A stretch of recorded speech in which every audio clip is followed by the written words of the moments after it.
Welcome to the Filmlings podcast, a royalty in disguise podcast where we analyze all that goes into effective filmmaking. I'm Jonathan. And I'm Alex. And this is episode 155, Films of Fairy 3, Fairy Tales Are Not for Kids. Yeah, we're getting surreal and we're getting adult themed today. Yeah, and I think we might want to clarify this ahead of time just to, assuage, because there's a lot of ways. Cover your children's ears. Yeah, there's a lot of ways that fairy tales have been adapted, and we're not going the full gory mess version, because there's been a huge swing from super sanitized fairy tales to the overly shock and awe kind of fairy tale. And yeah, so, we're not doing any horror adaptations or dark and gritty adaptations today. Yeah, not necessarily. And I will say, I mentioned at the very end of last episode, there are films like Tale of Tales that will take actual fairy tales that are dark and try to portray them with all the darkness in them.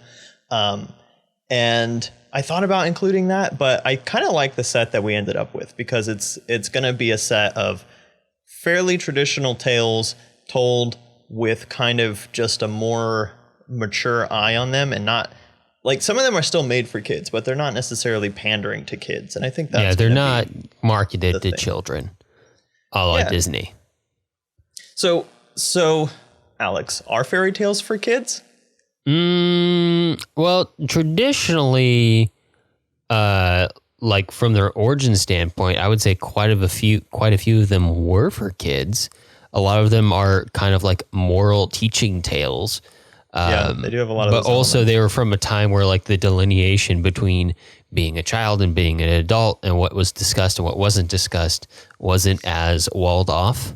That's definitely a thing. We're very, I guess, in as society has modernized, we've very consciously built a wall between things that are discussed around children, things that are not discussed around children, things that are, marketed towards children, things that are marketed towards adults.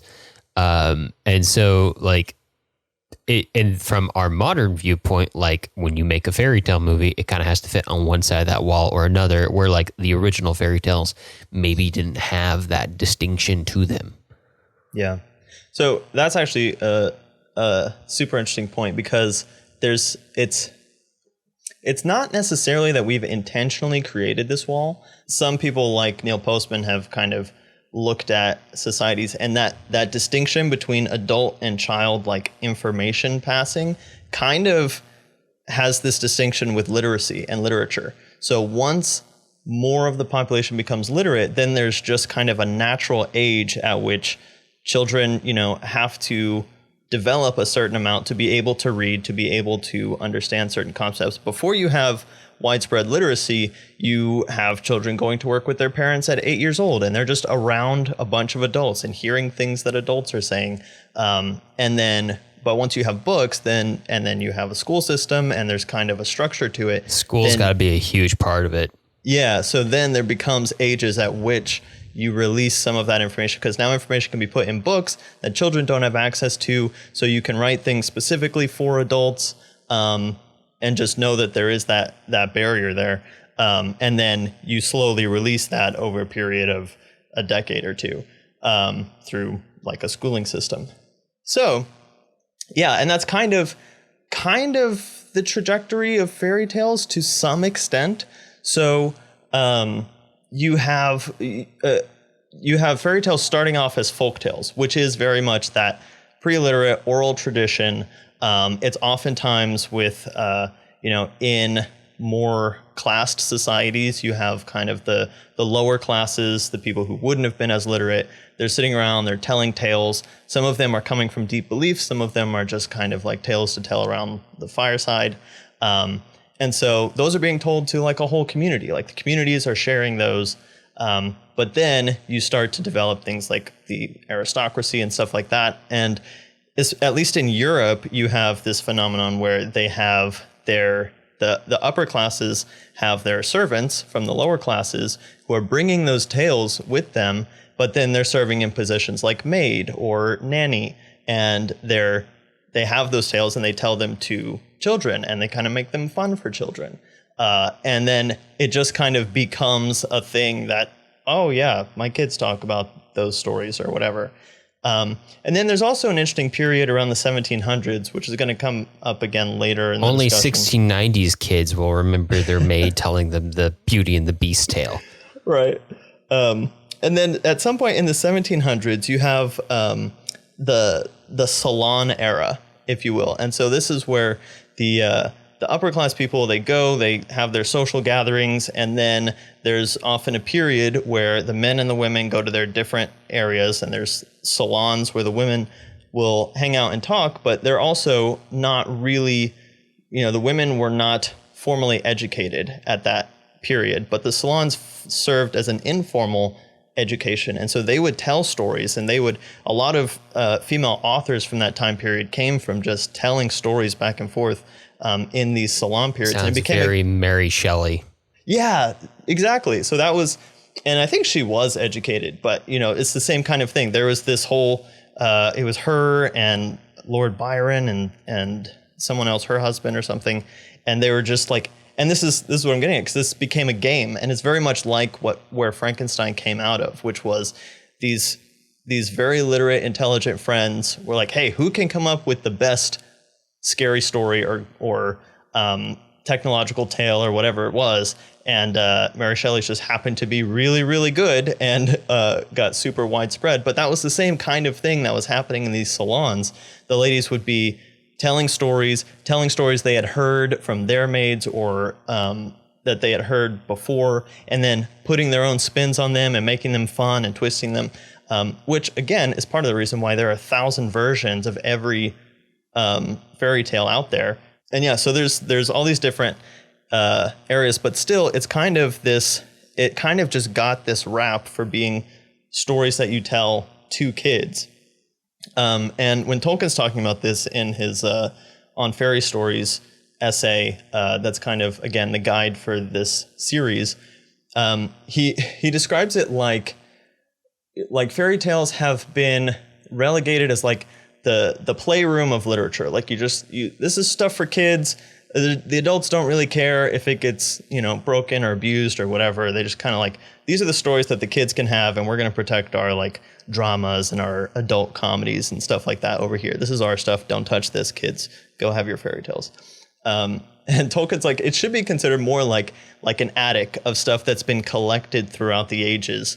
And sure, a lot of it is dusty. Some of it is pretty outdated, but there are still some gems there, and it's still worth kind of looking at from this appreciative point of view and not just a throw it to the kids kind of a thing, which is kind of an interesting take on it, I feel like. Throw it to the children, let them tear it to bits. Like that scene in Toy Story 3 is all I'm thinking. Mm-hmm. Mm-hmm. But yeah, so the other element of the essential elements of fairy tales from Tolkien's essay that I think will be interesting to look at through these films in particular is the idea of escape. And when going through the way he talks about it in the essay again, I kind of get the sense that he's talking about the kind of world building, even in simple fairy tales, but the idea of stepping back into a world that doesn't have a lot of the trappings of modernity. So Tolkien is very well known for not liking a lot of mechanized things, factories, mass-produced stuff, electric gadgets and stuff like that. And of course he would, warm up to things like he ended up really loving his phonograph and stuff like that. And of course he has still waiting for him to get on Twitter though. Twitter's dead, Alex. Long live X. Still waiting for him to get on X, though. Or what was that one that was from Google that came out like a month ago and everyone got on it for like a week and then left? Did Google do one? Because Facebook has Threads now. Oh, it was Facebook. That was it. Threads. Yeah. There you go. Google gave up after Google+. Oh, yeah, that's right. Anyway, yeah, so he's kind of thinking of fairy tales as a place where you can go that is kind of a mental escape from all the things that are kind of inundating modern life, and that drives stresses and stuff like that. And to escape into a fairy world or a Neverland or a far, far away that, has its own fears. But I think he has a line where he says something like, "I'd take a dragon over like factory produced cars any day." That's basically the gist of what he's getting at. So that, though, is kind of a particularly adult sense, right? This world weariness is kind of something that is, you kind of grow into that. And so I think in that sense, if that is one of the primary uses of fairy tales, that is a particularly adult kind of a thing. Like, kids have fun with that, but they don't feel this sense of, I want to escape and get to a different world that has its own, structure to it. I don't know, man. Sometimes preschool can be rough. Preschool can be rough. And don't even get started on middle school. Mm-hmm. But yeah, so that's kind of some of the elements that I think will be interesting to think about as we go through some of these films, which are going to be high on the fantasy end, high on the incredibly world surreal building. Oh yeah, and that's the other thing, is just like considering the type of, and it's interesting because as Tolkien is writing about fairy tales, his books are considered fairy tales, right? Originally, The Hobbit, The Lord of the Rings are just considered really long fairy tales, which in a sense they are, but he and Lewis kind of elevated the form to what we now distinguish as fantasy. But you have to imagine that you can see where someone who is very concerned with escaping the trappings of the world would be the guy who has the most comprehensive world building ever like established in literary culture. And so you kind of see that sense of like, oh yeah, Tolkien's thinking of fairy tales as a way of creating a world that only has the kinds of issues that he wants to deal with. Then he's going to create an entire world for that he can escape into. Mm-hmm. Yeah. I mean, technically the Disney films are surreal as well. They just don't feel as Uncanny surreal. Valley doesn't count. Yeah. No, it's a different kind of surreal. We're going to get into all that soon because there's going to be some compare and contrasting happening today. Exactly. And we'll be talking about the following films today on the show, starting with Beauty and the Beast from 1946, directed by Jean Cocteau, written by Jean Cocteau, and based on Beauty and the Beast by Jean-Marie Le Prince de Beaumont, starring Jean Marais, Josette Day, and Michel Auclair. Cinematography by Henri Alacan and music by Georges Auric. Following that, we'll talk about Ugetsu from 1953, directed by Kinji Mitsuguchi, written by Matsutaro Kawaguchi, Yoshikata Yoda. Those are the two writers, based on stories in Ueda Akinari's Ugetsu Monogatari, Tales of Moonlight and Rain, and also the Guy de Maupassant story, How We Won the Legion of Honor, starring Masayuki Mori, Aitaro Ozawa, Kinuyo Tanaka, Misuko Mito, and Machiko Kyo. Cinematography by Kazuo Miyagawa, and music by Fumio Hayasaka. And then finally, we'll talk about the very surreal Donkey Skin from 1970, directed by Jacques Demy, who we've spoken about before on the podcast, also written by Jacques Demy, based on the tale Donkey Skin by Charles Perrault, and starring Catherine Deneuve, Jean Marais, again, Jacques Perrin, and Delphine Seyrig. Cinematography by Ghislaine Cloquet, and music by Michel Legrand. Wow. You got all the hard ones this time. Yeah, you hit me with French, Japanese, French in a row. That was quite a bit. Oh, gosh. Yeah, lots of French stories happening here. But France is where the surrealism was. So that's what we're going with. All right. Well, let's jump into it. Jason, set us up with La Belle et la Bête, or Beauty and the Beast from 1946. Beauty and the Beast from 1946. On his way home from settling debts, an impoverished merchant stumbles upon a mysterious castle where he finds shelter and food, but without seeing anyone inside. As he leaves, he picks a rose from the garden to bring to his youngest daughter, Belle. Just then, a large beast appears and tells him the punishment for stealing his roses is death. After pleading for his life, the beast allows the merchant to return home, but either he or one of his daughters must return to pay the penalty. Belle agrees to take her father's place, but when she arrives, she finds all the comforts she could want provided magically by the castle, and the beast tells her he will only see her every day at 7 p.m. when she takes dinner, and he will ask her every day to marry him until she agrees. Every day she refuses his proposal, but grows more and more comfortable with his company. One day she looks into a magic mirror in her room and sees that her father is gravely ill. The beast allows her to leave for 1 week, but when Belle's family learns of her royal treatment and senses her feelings for the beast, her brother and his friend Avenant, who is also in love with Belle, set out to kill the beast and release Belle from her imprisonment. This film is kind of where a lot of stuff starts. Like, there's so much influence moving outward from this film. It's kind of nuts. This film is pretty dang trippy. Yeah. This film is really dang trippy.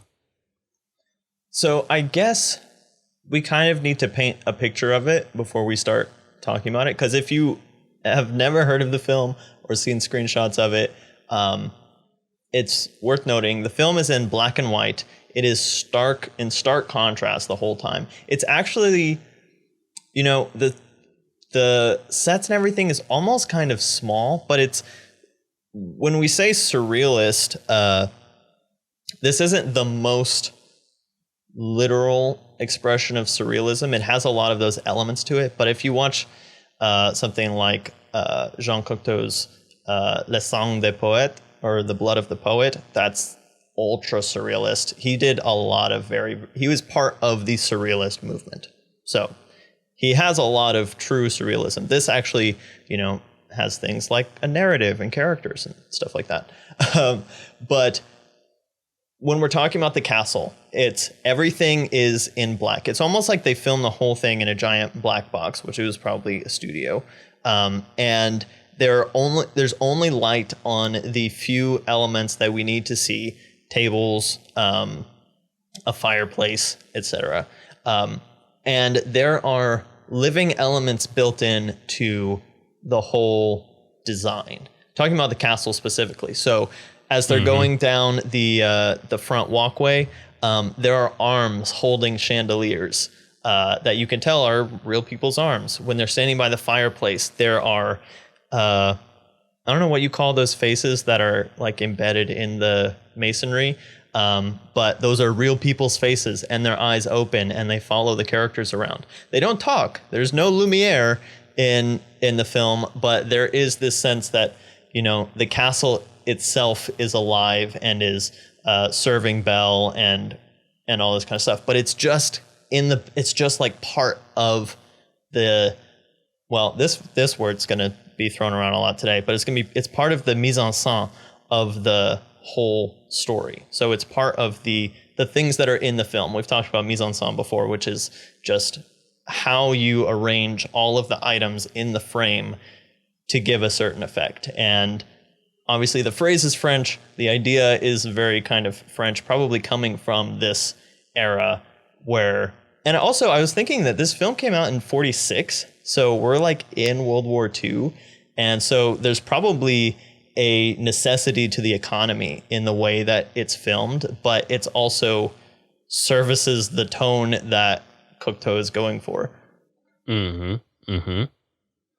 Yeah, no, it does a very good job of communicating to the audience very early on that it does not exist in their reality. Yeah. Not even just a different time period. It's like, this is the world of fairy tales. It's off. It's a little surreal, and the rules are different here. Even more so than like a lot of this movie reminded me a little bit of like 1930s Universal monster movies, which I feel like are the only one of the few comparable antecedents in terms of like use of effects, use of monsters, use of guy in a big fursuit. Visually, it has a different tone. It's a very different tone, but like in terms of like visual communication and like genre storytelling, which still wasn't super prevalent at that point in time. Most movies were still, dramas set somewhere in the real world. This did a good job of communicating to an audience that might not already be familiar with it, that they were not in the real world. Very early on, this is the land of fairy tale. And I feel like a 1940s surrealist director was a good choice to make that happen. Yeah. And that being said, it was probably a passion project of his own. Almost certainly, yeah. But and to your point of setting the fantasy tone early, there is a direct address to the audience at the very beginning. There's a little credit roll that says, it has this whole thing about like children believe whatever we tell them. They'll they understand the language of fairy tales, and they'll understand if a beast's paws are smoking after a kill or whatever. And so it kind of sets up some of the things and then asks for a childlike faith in the film right when we get started. So in that respect, the film is targeted at adults, because the next one we're going to talk about, the next French one we're going to talk about is actually targeted at children, which I was surprised by given the content of the story. But this one is general audience, and I think you could still show this to kids, but it's one of those that like you might be up with them for a few nights if you do. It could be a little disturbing. Yeah. I could see an angle on Ugetsu where it could be marketed to kids as like a scary story told around a campfire. It's much more of like a ghost story. This one isn't like intentionally frightening in this manner. It's more of unsettling on like that more adult, deeper, like human level, because it's such a condemnation of like human behavior and criticisms of like society and stuff like that. It can, not only is it spooky for its visual aspects, but spooky for like what it's saying on a deeper level.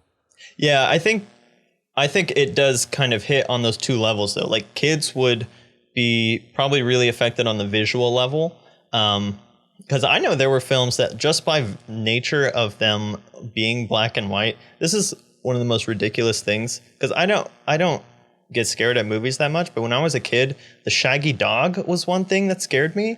There's like an old black and white Shaggy Dog movie where I think it was more of a campy thing than anything, but that was a super weird thing. So it's like one of those things where it's just the nature of the way that it's filmed could have an effect on kids. But then when you actually understand the story, there's a different kind of effect for adults who are maybe more intrigued by the visuals, but less kind of viscerally affected by them. Mm-hmm. That makes a lot of sense. Yeah. This is, a lot of aspects of like the Disney version of Beauty and the Beast are fairly adult, but they kind of bridge that gap with like the sing-songy, colorful nature of it. Yeah. This doesn't have the sing-songy, colorful nature. Literally none of that. It's much more about like some deep adult sadnesses.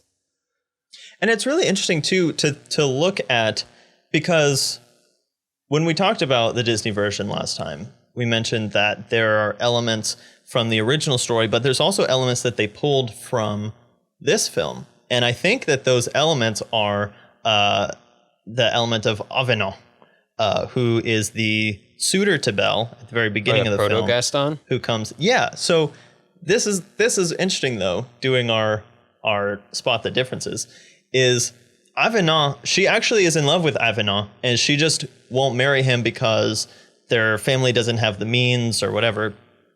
Also, he's kind of a scoundrel, but she still basically wants to marry him. And then he gets jealous of the Beast later, and goes after him. And then her brother is actually the LeFou character, essentially, Her brother is also a scoundrel, and he gambles all his father's money away. So then they're super broke.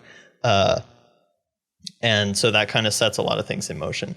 And you also have the Cinderella-esque sisters who are jealous of her, royal treatment. Mm-hmm. Yep.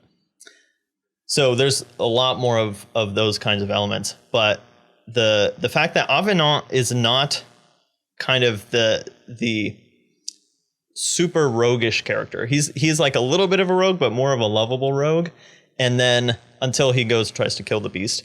And then also the beast is not, there's no explanation of why he was cursed, that he was cursed. I mean, he's clearly enchanted or whatever, but it almost plays more like if we're reading too much into this, it almost plays more like he was born with some kind of deficiency or disability or disfiguration and is just like searching for anyone to love him, and the only way he can do that is to like capture someone. Not necessarily that he's trying to tame his own wild nature, although there's elements of that, but he almost just feels more ashamed of himself throughout the film than like constantly flying off the handle at stuff. Yeah. He's much more of representative of just kind of like existing as like an oddity in the world, which, or just like resigned to loneliness to some extent. Yeah, he's like, I'm hideous. I'll be alone forever, which is sort of a different take. Like, he doesn't have a lesson he needs to learn in the movie. He does learn a lesson, or mm-hmm. I guess he changes and grows and becomes a little more,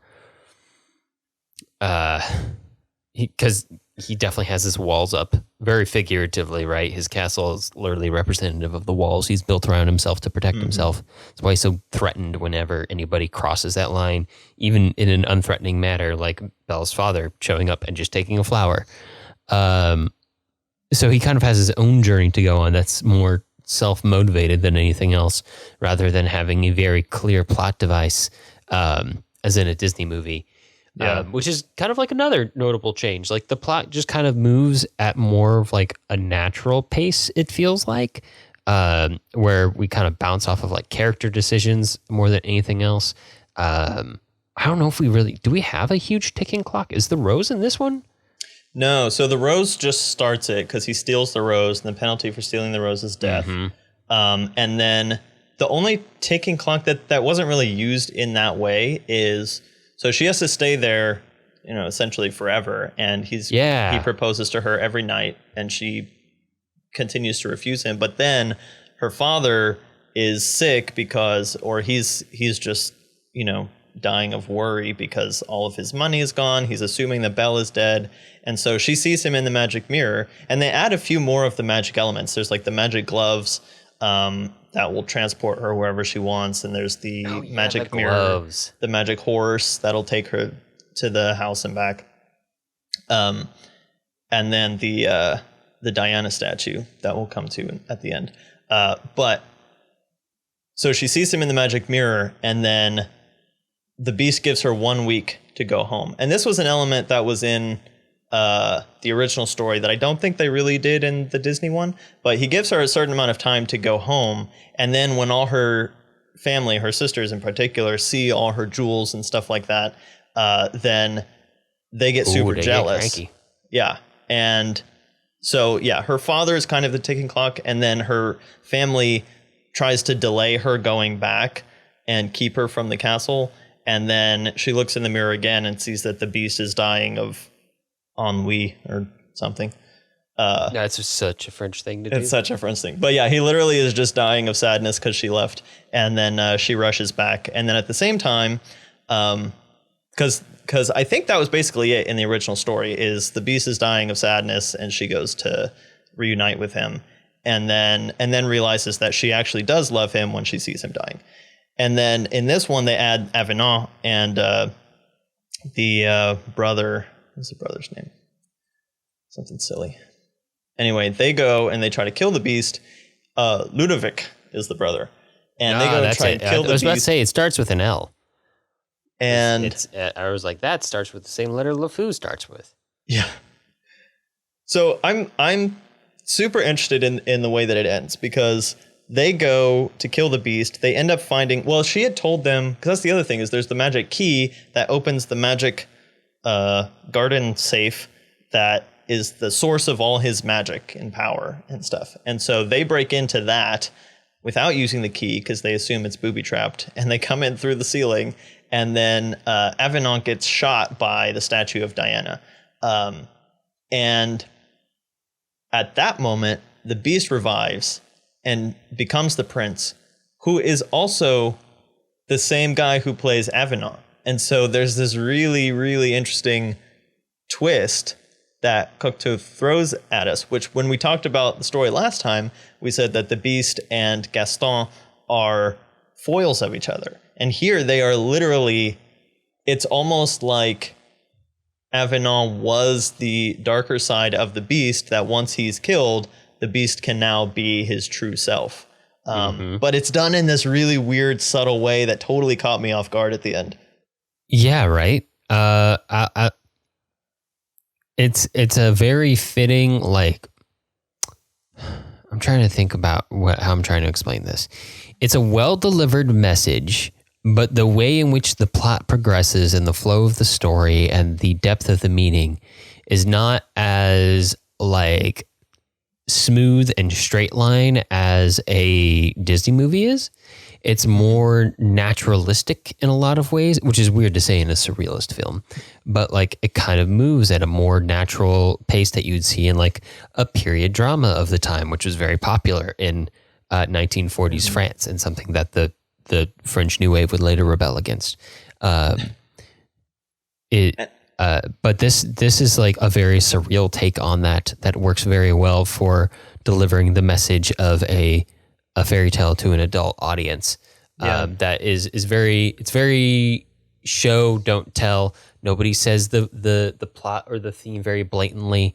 And if you don't put in, the slightest bit of effort, you'd probably miss it. Yeah.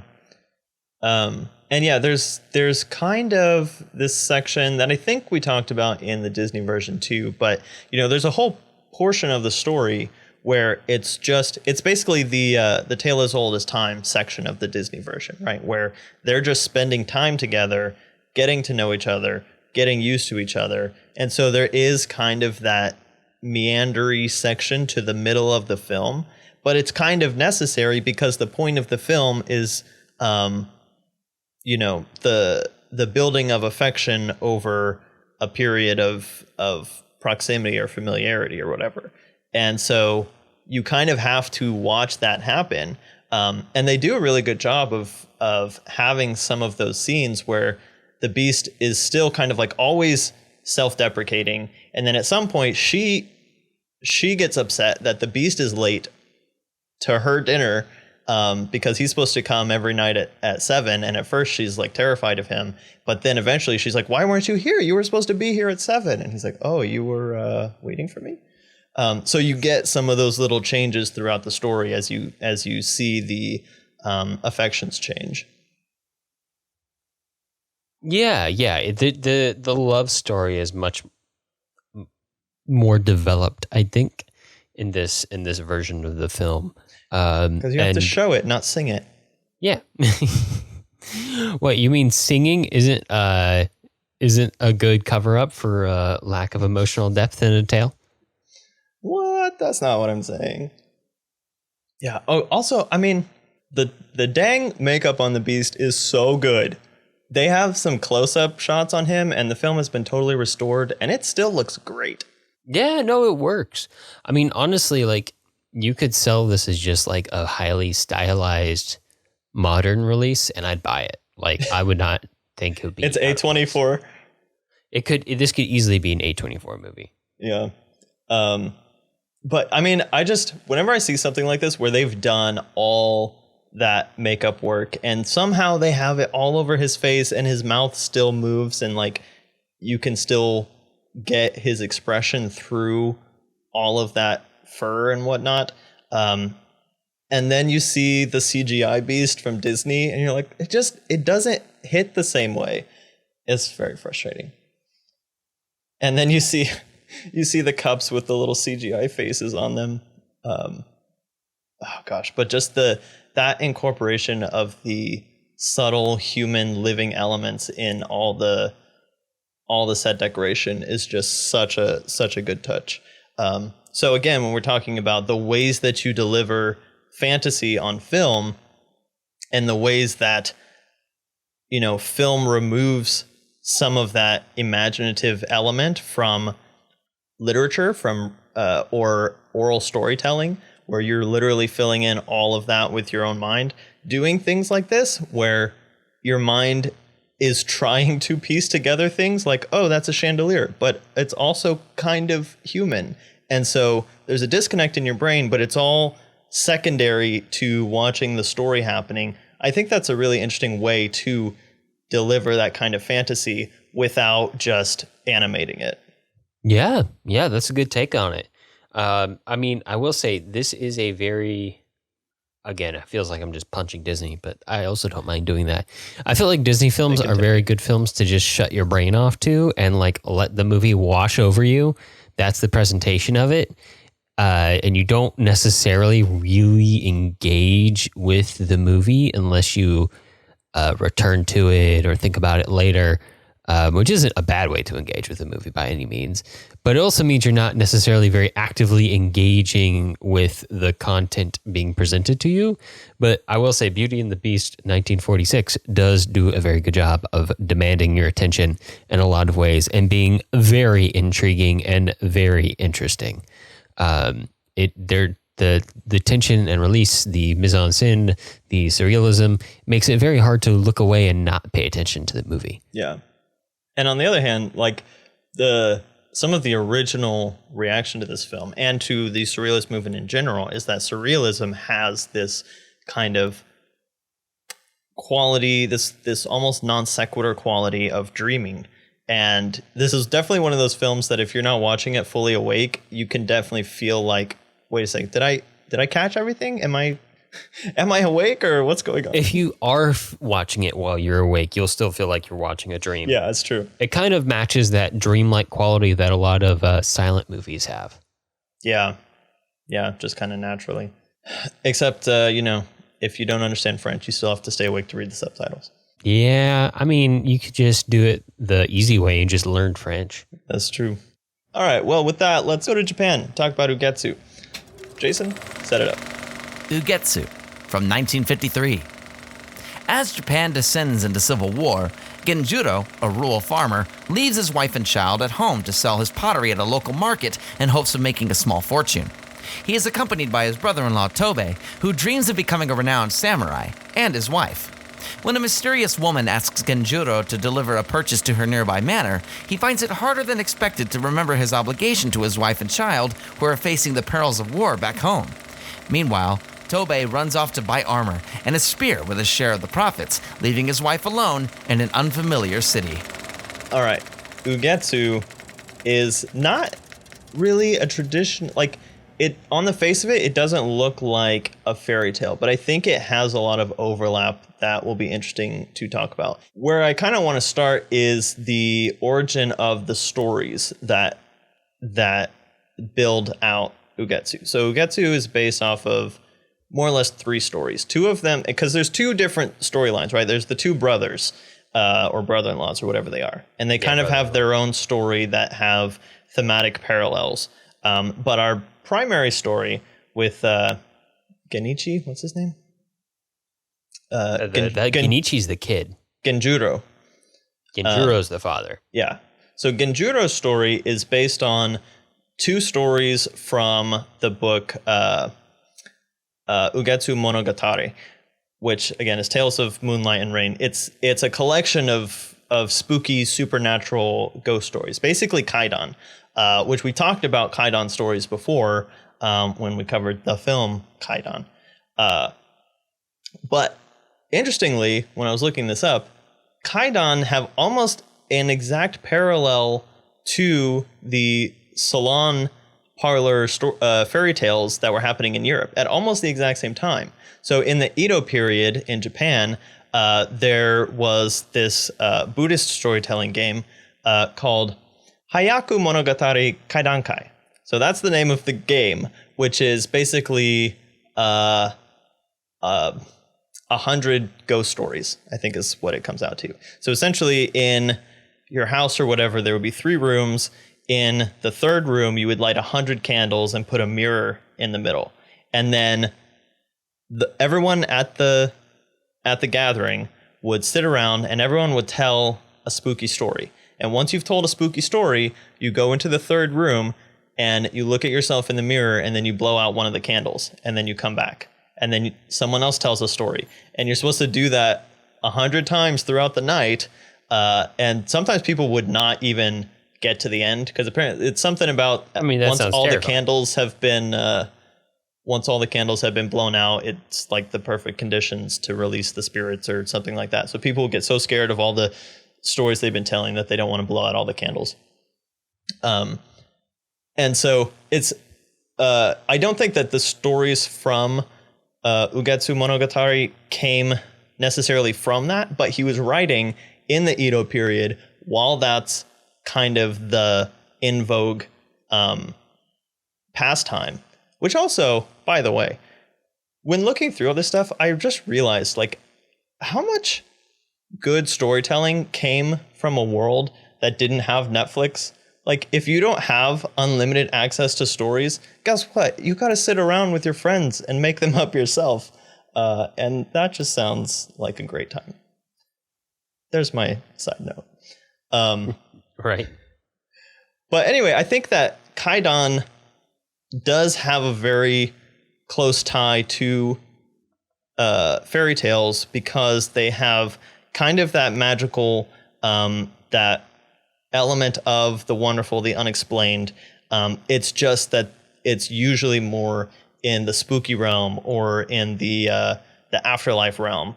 And so, but there are plenty of Grimm tales from the Brothers Grimm that involve ghosts or involve the afterlife or even have like random Christian themes where someone will go to heaven and have a conversation with St. Peter or whatever. And so I don't think that it's a leap from fairy tales to Kaidan. But again, this is not about like stories where you're just there to scare people, but it's using this element of the unexplained to emphasize the story that is already being told, which I really think is what happens in Ugetsu, because it's the mythical element is not it's one of the main elements, but it's still not like the whole thing works around that element. It's not there to push the ghost story. Because this one, you have a very clear sense of what the film is about. And it's not about ghost ladies. It's about greedy men. Yeah, for sure. I mean, I'll be honest. I spent the most of the movie thinking about one thing, and that was whether or not this movie about pottery and ghosts influenced the movie from the 1980s, Ghost. I did not even think about that, but thanks for putting that in my brain. Yeah, you're welcome, man. I mean, I still don't know. I think it might have, because honestly, like, it's like, yeah, it's right there. You're not far off, yeah. So anyway, the actual story is very much about that that greed element and the striving. And I think that also the two stories have that common element of fulfilling desires, and that, again, striving, and at what cost are you willing to pay to have your dreams come true, basically, because they both get essentially what they wanted. The one gets all the money he wants, the other one becomes a soldier, but at the complete cost of their family and relationships. It only cost them everything they ever valued. Yeah. Such is the way of greed. So what's your general impression of Ugetsu as a whole? Because it's kind of unconventional in its sort of fractured structure. It's good. It's good. I mean, it kind of like in terms of structure, like you're talking about, it kind of follows the fairy tale idea of and many years passed. Although I don't know if that much time actually passes, but I don't think so, because the kid is still the same age by the end. He's still pretty young, but it kind of follows the idea of like, hey, a lot of time could pass between these installments. And it could still be part of one contiguous story. It all takes place like during the same war, I think. Yeah. Or the same series of wars. I don't know. It's the Warring States period. So it's basically constant warfare. Yeah. And that is interesting, like, though, putting it in the middle of a civil war, because then you have kind of, I mean, essentially what it does is it's not so much a political statement as it is a shortcut to setting the stories in a very hostile world, right? Because what has to happen in both of the stories is any deviation in focus from their families and their actual responsibility produces tragedy, right? And so having the entire society be at war means that something terrible could happen at any moment. So if it was, he goes to market and is gone for a month and comes back, but it was a slow season on the farm, you don't really have a story. But the fact that there are soldiers and danger everywhere means that, and I guess that's one of the priests at the very beginning of the film kind of sets off the whole foreshadowing by saying seeking profit in times of upheaval is bound to end badly. And that's what his wife tries to warn him of, and he just doesn't. Yeah. I mean, it kind of uses the setting as like a historical backdrop that's inherently spooky, and one that is kind of like a time period that's set for strife and loss, and then uses that as a background and jumps through it as needed to tell the moral tale that it wants to tell. And we can spend, a huge chunk of time in a haunted mansion that's disconnected from that background setting. Or we could spend time in the real world again, seeing a different kind of loss as needed, as the story needs it. I'm noticing that a lot with, I guess it's true of all movie plots, but it's especially true of like fairy tale plots, of like it moves at the pace it needs to move to tell the tale it needs to tell. Yeah. And it jumps around the setting and time as needed to do it. And I feel like the choppy thing is almost just in the nature of fairy tales to a certain extent, because I shouldn't say there's not too many, but there are several that take place over long periods of time. I mean, how many fairy tales can you think of where somebody's like born and they're cursed at birth and that's the start of the story, and then we pick up 20 years after that or something? Yeah. And then they're in a glass coffin for who knows how long. Yeah, exactly. But the other thing is that there's the A plot, B plot aspect to this film, right? So you do have the two brothers. You also kind of have the two wives so we're following 4 plots, because each A plot and B plot has A plot A and A plot B and B plot A and B plot B. That's not confusing. But they're all, thematically linked, but there is a lot of jumping that has to go on to get all of that across. Yeah. And it's interesting too, because this I feel like this is a ghost story, except for the fact that it has such a strong moral theme to it from the beginning, because people are constantly telling this guy to not be greedy in some way, shape, or form, or discouraging him from it. And I feel like that's what pushes it into the realm of being a fairy tale, if that makes sense. Yeah, that's what I was thinking too. Because it's not there to be spooky. It's spooky elements enforcing the underlying themes. Because essentially that's, essentially what he was doing by leaving his wife and child at home in a time of war to go seek profit is he's courting death, right? He's dancing with the danger of leaving his family behind. And he essentially gives himself up to that risk. And that's almost just literally manifest through the ghost story. Yeah. He's going He's doing something very consciously dumb. It actually has a good chunk of dramatic irony, which I don't know. I feel like is an important part of fairy tales to a certain extent. There's a lot of irony in fairy tales. Yeah. That the audience oftentimes knows the moral already, and is kind of like begging the person to not do the dumb thing, and then the person does the dumb thing anyway. Yeah. And it's funny because so on the other side, on the brother side, who's trying to become a samurai, the Guy Maupassant story is way more tongue-in-cheek than tragic in the way that it's portrayed here. So here, he goes and he leaves his wife to go get all the stuff he needs to become a samurai. Meanwhile, she's raped by soldiers and then becomes a prostitute until they cross paths. And he actually has this, they have a cathartic reunion. In the Guy de Maupassant story, it's this guy who really wants to get, the story is called How We Got the Legion of Honor. He really wants to get the Legion of Honor. I don't know what you have to do for it, but anyway. It's like the French Medal of Honor or something like that, I think. Yeah, while he's off trying to prove himself, his wife has an affair, and at some point, the guy leaves his coat at the house with his Medal of Honor pin on it, and so he comes back and he assumes that he was given the Medal of Honor, and his wife's like, "Oh, yeah, you did it. You did such a good job."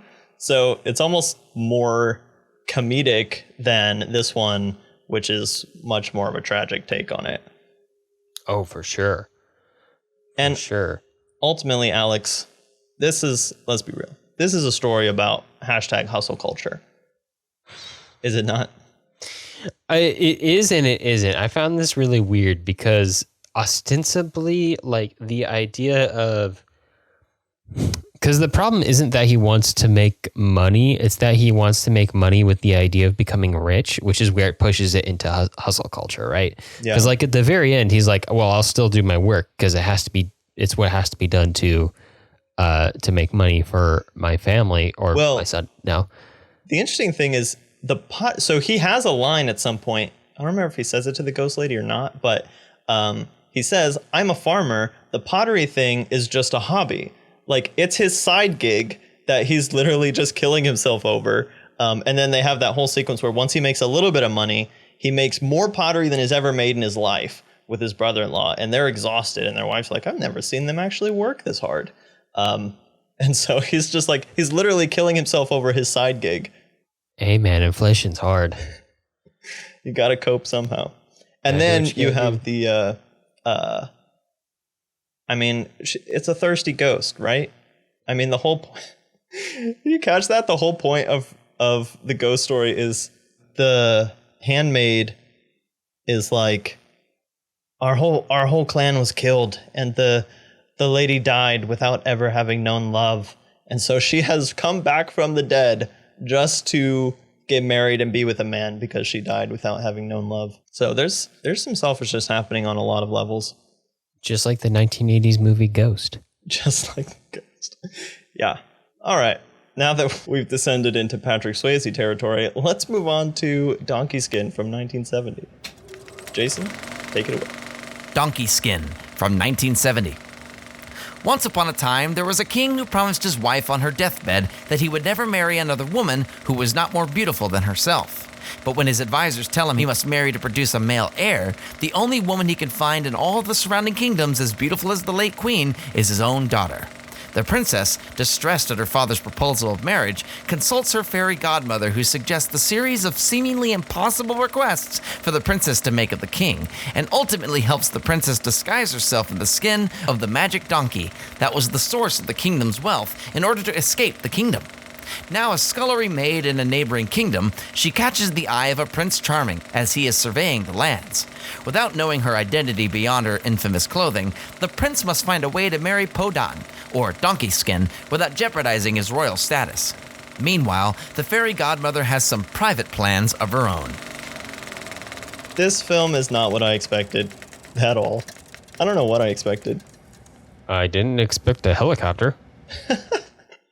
No one expects a helicopter. No. I also wasn't expecting this to be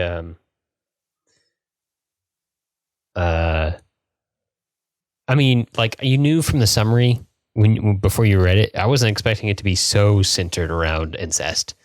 That was weird. But it's kind of not. I was expecting it to be more centered around incest. So this is the thing. Okay, this is going to be so weird to talk about. It's like the first half is incest based. So it kind of is and it kind of isn't, because the sense that I got by the time that the film finished is that this is not from the entire film is from a child's point of view, right? Mm-hmm. Does that make sense? Kind so of. it's well, yeah. So or a very childlike, full-grown woman.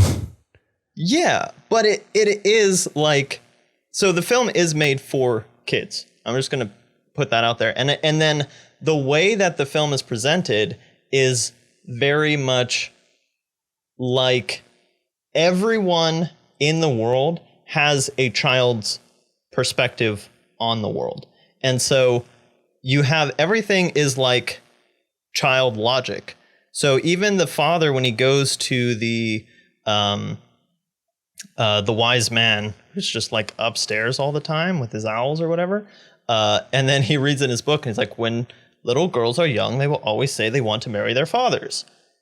And I realized that's just the whole film is like it's from a little girl's point of view. Like, well, yeah, why can't I marry daddy? And it's like the whole film is trying to say, no, you can't marry your daddy because, you know, you have to find the right person for you, and it's not daddy. And then, but it really kind of was driven home with the we'll do whatever we want sequence when they imaginarily meet, just like Kylo Ren and Rey, and they have just this whole like Kylo Ren and Rey. They have this greatest whole love story of our time. Imaginary sequence where they're frolicking through the fields. They're going to eat as much cake as they want. They're going to smoke a pipe in secret. It's like these are all their dream fantasies, but it's just all childishness. And that's where the entire film is coming from. And so I think it's interesting that they've kind of repackaged what could be a very, very dark story if you take it too literally, and they've managed to make it charming and innocent just through the tone of it. Anyway, that's what I got out of it. Yeah, I could see that. Especially because I don't know, the reasons for the father trying to court his own daughter are strange, but They're also bogus. very, very, very fairy tale like. Yeah. In a lot of ways, whereas kind of like shrug dims the rules. Yeah, the nonsensical ultimatum, essentially, or the ultimately non-binding ultimatum. Yeah. What a weird thing for a wife to ask her husband. Yeah, when I was reading the story, deathbed. I assumed that it was just that the king volunteered, I will never marry anyone who's less beautiful than the queen out of love for her. But then in the movie, the queen is like, you can't marry anyone unless she's just as beautiful as me. I was like, oh, it's your fault. Oh, this is weird. You set him up weird. Weird. So, a few interesting tidbits. First of all, the queen and the princess are both played by Catherine Deneuve, who is one of Jacques Demy's recurring leading ladies. So they're played by the same woman, so obviously equal in beauty is kind of plays into that. Also, the queen is in there like so little. The king, who's played by Jean Marais, is also Avenant and the Beast from Beauty and the Beast. And this is, 25 years later or so. So there's a lot of Beauty and the Beast influence in Donkey Skin, down to living statues in the background that are much less prominent, but there's still those similar elements that are absolutely a nod to Beauty and the Beast. But also, let's take this moment just to acknowledge the absolute insanity of the set design and the costume design and the people design. Like, it is crazy detailed. Yeah, I mean, the detailing they got on that helicopter really like put me into the setting. We'll get to the helicopter, Alex. Let's focus on the meat of the film. Is that not the helicopter? I'm gonna get to it. You want to just cover that now? Nah, it's all good. I mean, the sets are really good. It very much feels like kind of the stage play set again in a lot of locations. Especially the castle interiors and stuff. Mm-hmm. Although some of those are huge. Some of them had to be actual castles, I think. Like that staircase. Could have been in the red castle. It's possible. Yeah, I don't know for sure, but the feeling was very much of being felt very theatrical, is what I'm getting at. Yes. It was well detailed, but it very much felt in a lot of places like we were watching a stage play. Yeah. And again, doing it that way gives you a lot of control over the mise en scène, which is a huge part of the film because it uses everything so deliberately. And so, like, this is one of those films that you can follow practically the entire film just by watching the colors, right? So you have the Red Kingdom and the Blue Kingdom. Yeah, right. Oh my gosh, the red horses. And the blue people. It's just Oompa Loompa. Oh yeah. So there's red people and blue people as the servants, and then there's the horses are colored. But if you watch the colors throughout the rest of the film, every time red and blue shows up, it is relevant to that aspect of the story, right? So the prince is red, the princess is blue, and then you have the element of the fairy godmother, who is purple. She's the lilac fairy, and all of her stuff is purple. But there's a lot of crossover too. So when at the very beginning, the princess is in yellow when we first see her. And then also the fairy godmother is in yellow when we first see her. And then she changes into purple magically right when we see her. But also the king, the blue king, always has a purple kind of robe thing over his blue stuff. And there's some kind of backstory that we don't get too much of, where the king and the fairy godmother had a thing at some point, and he shirked. Yeah, very much so. Which I think is a fun, like, that's the thing for the parents. Like, the king is supposed to be, he's dealing with a woman scorned in the background of the whole story.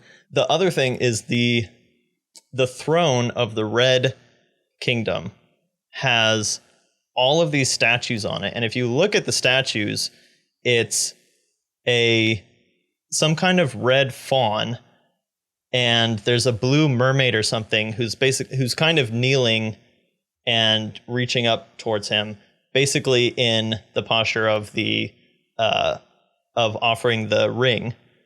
And then there's a purple fairy right in the middle of the king and the queen's seat. So essentially the purple fairy is like watching over this whole thing, because it's all like a master plan for her to get her man back. And so I just love watching all of these films. Like, you could do this with Vertigo too. If you just watch all the colors, they stick with the characters. And every time those colors show up, it implies something about the characters and the plot development. And it's just gorgeous too. Like, the way that they did all the dresses at the beginning was actually really impressive. And again, it's one of those things that you could CGI it, but doing it for real, or however they did that with some kind of projection or green screen, I'm not sure. But it looks really cool when they have the dresses the color of the sun and the weather. Yeah, I mean, Jacques Demy's films typically have very good theming built throughout their set decoration, their effects, their mise en scène in general, colors and stuff like that. So it's a very nice touch, and it works well in a world that is intentionally thematic, as the the fairy tale worlds tend to be, where everything is about a moral or a theme or something like that. So it makes sense that that part of the fabric of the world would reach out into the set decoration, into the costumes, in that way that you're talking about.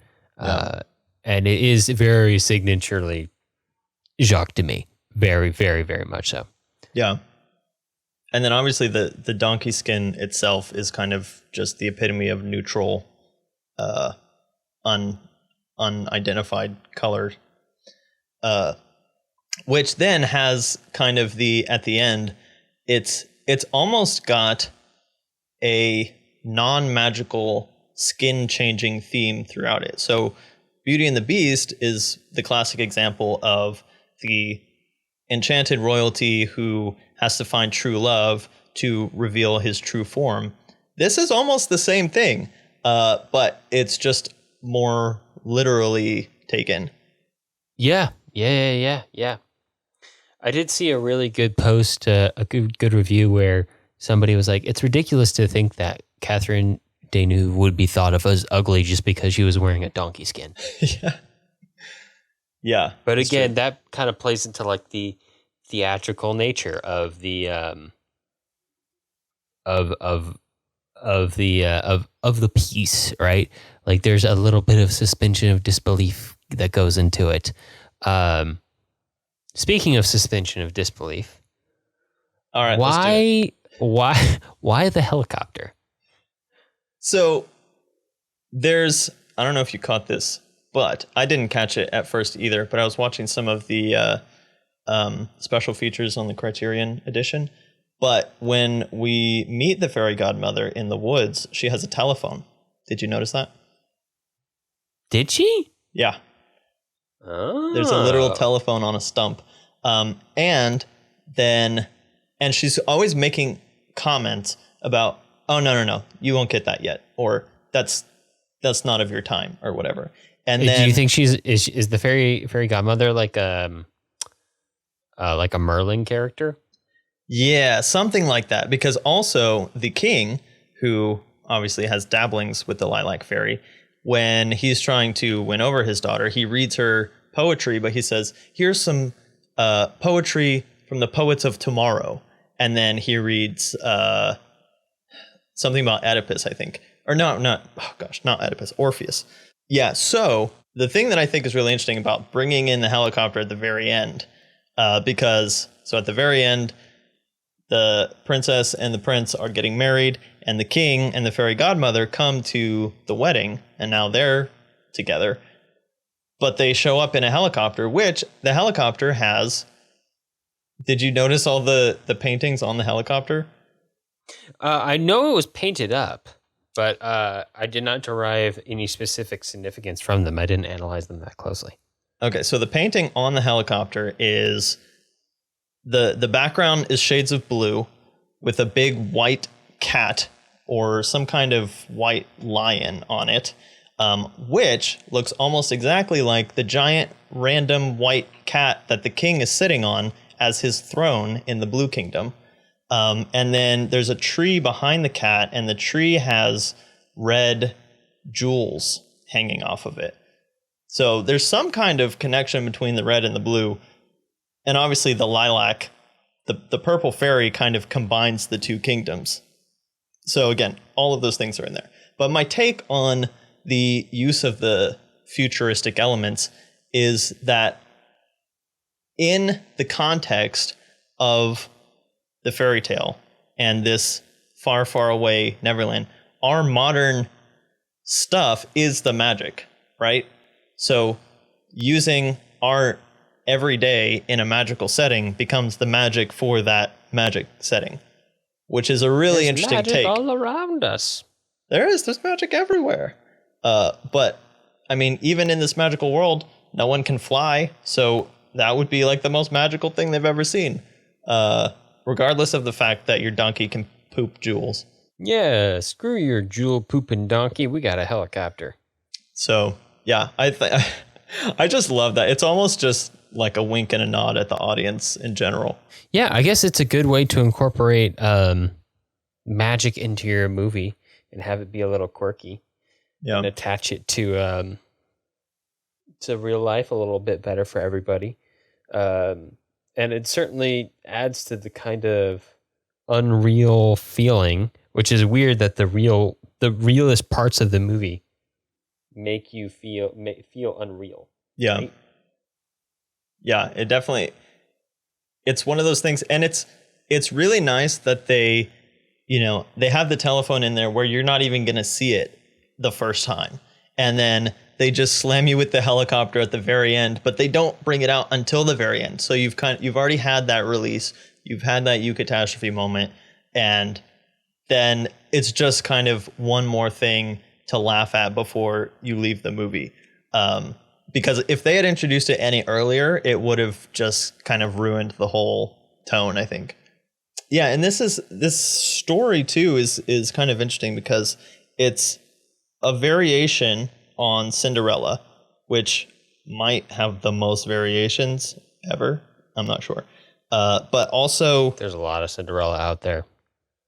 But there's also correlation with Kappa Rushes, which is a story that has a lot of I don't know which direction the influence goes, but there's a lot of similarities to the opening scenes of King Lear with Kappa Rushes. So in Kappa Rushes, it's the father asks his 3 daughters how much they love him, and Kappa Rushes gives a cryptic answer saying something like, I love you as much as, or I need you as much as meat needs salt, which he's like, what the heck does that mean? And he banishes her. So then she puts on just a bunch of reeds and rushes and grass, and that's her kind of disguised clothing as she's exiled.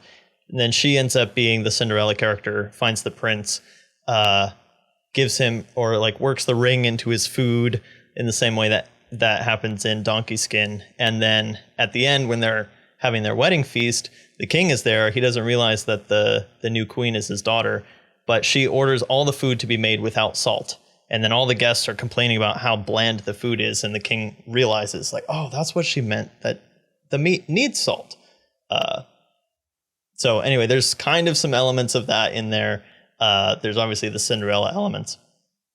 And then just kind of, again, looking at it from like a really archetypal point of view, you kind of have this element of the child can't stay with their parents forever. And so at some point, if that bond is too strong, it becomes, not good. And so the child has to go out on their own.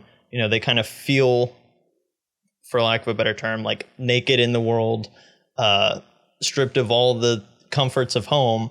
And then they have to find a way to, find their person, find their people, and make their own way in the world. And so there's a lot of that kind of stuff in there. Anything else to talk about with Donkey Skin? No, I think we can move on to the overall notes. Because I think that these films, again, although they're not the type of films that are made for adults in the sense of like putting in so much gruesome and profane content that you should not show them to children, it's still a way of making fairy tale films that respects the material enough to not make it just a not relegated only to children. Yeah. I mean, there's definitely more mature themes that exist in the fairy tales. So it makes sense to have them be presented to children. And also, I think it's notable that all of these come from markets that are not dominated by Disney. Yeah. That from not American markets. Definitely by the time you get to Donkey Skin, there is enough Disney influence, that has obviously reached to France. So Donkey Skin is made in a world where Disney is Disney, essentially as we know it. But it's got its own flavor. And I love that it is still a musical, but it's just like so non-Disney. Yeah. And it makes sense because you do see animated movies and fairy tale movies, and to some extent fantasy movies as well, infantilized in the United States market for a while. It's nice to see those grow outside of it, and also to see other takes on it that aren't necessarily all about the music, although Donkey Skin was a musical. There is a whole song about why you shouldn't marry your dad. So if anyone needs that, a very important message. Make the anti-incest movie, Disney. We're waiting. Step up to the plate. But yeah, it's nice to see these in kind of different lights and see them explore from different angles. After all, like you talked about in the intro, one of the nice things about fairy tales is that they are a playground. They're a place where you can have like an infinite number of takes on the same story and extract slightly different meanings from it and put it in different contexts and make it relate to different people. So as nice as it is that there is kind of like a public consciousness about fairy tales that's been created by Disney, it's also important that they don't become calcified either. So stuff like this is still important, and there are more modern examples. The one that jumps most readily to mind is we already covered is Guillermo del Toro's Pinocchio, right? And one of the reasons other, I wanted to lead with that, because that fits in with this whole lineup. Yeah. It's just nice to see other takes on it, And all of these filmmakers are very good filmmakers. All these films are very good films that are very interesting and very, very fun, especially because they also all chart through that period from the 40s to the 70s where genre filmmaking starts to really enter the mainstream and become something that's very relatable to mass audiences. Yeah. And it's also interesting, I think Beauty and the Beast and Donkey Skin almost chart the embryonic to the old age of the surrealist movement. Like, it's basically the very beginning of surrealism through to surrealism is moving into the mainstream through those two films and two directors who were very either directly involved or tangentially involved with the movement itself. Yeah. It's an interesting branch of genre filmmaking that I don't think is as solidified as some other genres, but just that in and of itself makes it interesting because it is, part of my illusion, the wild, wild west of genre filmmaking, especially outside of the Disney world. Because I think everyone, there is some perception that Disney has a lock on it, but I don't think that's necessarily true. So whenever anybody does make a good entry outside of that, it is fascinating to see how it turns out. Yeah. I mean, the sad thing to me is that when trying to find films that fit this, like, there's not a whole lot after 1970. And so there's a couple of things that go into that, I think, because we are going to see some more implementations of fairy tale elements directed towards adults, but we're going to talk about them later when we talk about fairy tales in modern settings. The fact that these are still set in, Ugetsu is technically set in an actual period, but essentially, for all intents and purposes, they're all set in far, far away, right? And so that's the hard thing, is to find fairy tales presented as fairy tales that treat the material with some level of gravitas that's not just pandering, and aren't, on the other side, pandering to adults with the gruesome elements. Which, again, the only other film that kind of fits that is Tale of Tales, but it's almost too pandering to the gruesome elements. Like, the thing that I love about Donkey Skin is that it doesn't sanitize any of the content. Like, it's still a film about a dad who is trying to marry his daughter. But again, that tone, that approach to it feels very childlike and innocent, and like with the naivete of a child who doesn't know that, oh, you're not supposed to marry your father. And so it's ways of presenting non-Disneyfied fairy tales in their fairy tale settings without overdoing the sensational aspects, if that makes sense. Yeah. Yeah, I could see that. But there's not a lot that fit all those criteria, which maybe it's too narrow. But I feel like there should be more. Well, you just have to get your funding first. And meet people from A24 second. There you go. Even Just hang out the A24, I criteria. don't think has done straight fairy tale films that I can think of. No, I don't think they have. They like their folk horror, but not. They love fairy their tale. genre. Yeah. That's for sure. But I think it's time, All-Star, to talk about what we're talking about next time on the podcast. Alex, do you want to tell us what we're talking about next time on the podcast? Sure, I'm a believer.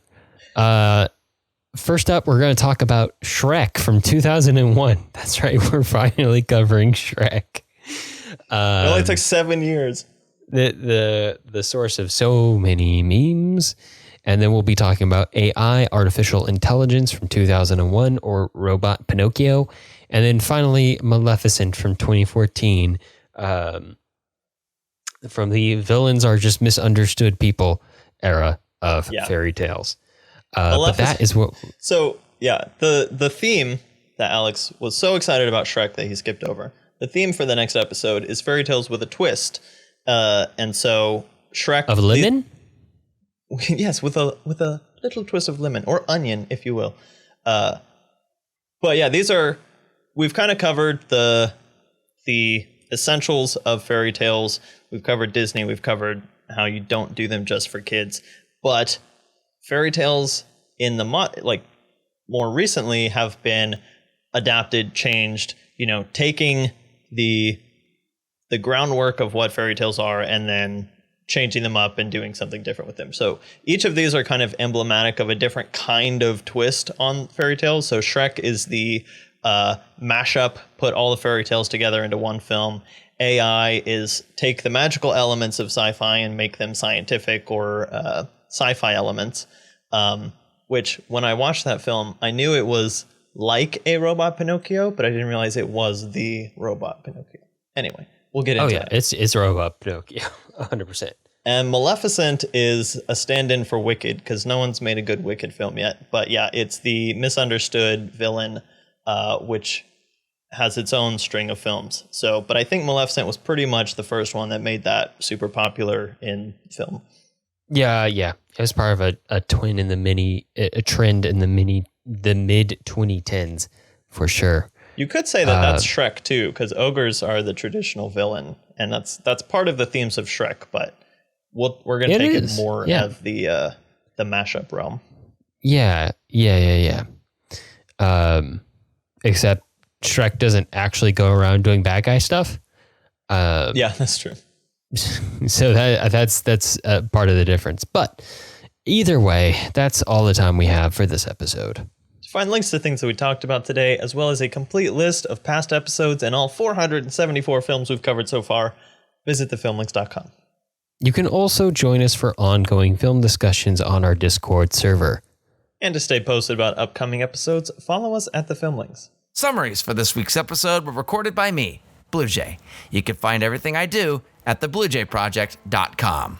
If you like the show, let us know. Leave us a review on iTunes so other people will know what we're all about. We definitely appreciate it. Talk to you next time. All right, see ya.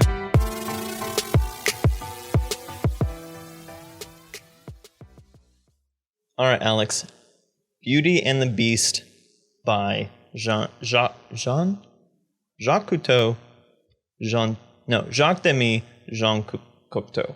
Wow. Not Jacques Cousteau. Not Jacques Cousteau. Woo. Jean Cocteau. Cocteau? I'm not sure how you say that one. I don't think the French know either. That's true. Mon frère. Did I say my friend or my father? I don't remember. I think my brother? All right, that'll work. All right. It was neither of those things. Didn't you study French in school? I did a little bit. I know generally which letters to pronounce and which ones not to pronounce. I just keep thinking of My Fair Lady. The French don't care what they do, actually, as long as they pronounce it properly.